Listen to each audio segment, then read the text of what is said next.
எங்கள் அம்மாவோட ஸ்டைலில் தட்டாம்பயிறு புளிக்குழம்பு எப்படி வைக்கிறதுன்னு பார்த்தீங்களா? ஆனால் நான் யூஸ் பண்ணது கொண்டக்கடலை தான். பட் ஆனால் செம்மையாக இருக்கும். ஒரு சட்டியில் எண்ணெய் ஊற்றி கொஞ்சோண்டு ஜீரகம், வெந்தயம், சின்ன வெங்காயம், தக்காளி போட்டு நல்லா வதக்குன்னு வதக்கிட்டு, கத்திரிக்காய், முருங்கைக்காவும் போட்டு நல்லா வதக்கிக்கோங்க. இதோட கொஞ்சோண்டு மஞ்சள் பொடி, ஆச்சி புளிக்குழம்பு பொடி அதுதாங்க செம்மையாக இருக்கும்.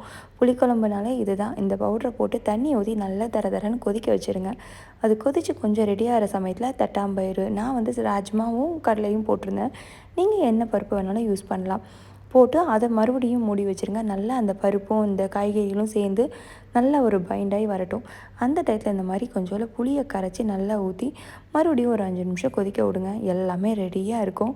ஒரு மிக்சியில் வந்து கொஞ்சோண்டு தேங்காய் போட்டுட்டு ஜீரகம் அதுக்கப்புறம் வெள்ளைப்பூடு போட்டு நல்லா அரைச்சி அதை இந்த குழம்புல ஊற்றிட்டு ஒரு 2 to 3 மினிட்ஸ் மூடி வைங்க. கொஞ்சோண்டு எண்ணெய் விட்டுட்டு கடுகு, வெங்காயம், கருவேப்பிலை அதெல்லாம் போட்டு தாளித்து விட்ருங்க. சூப்பரான தட்டாம்பயிறு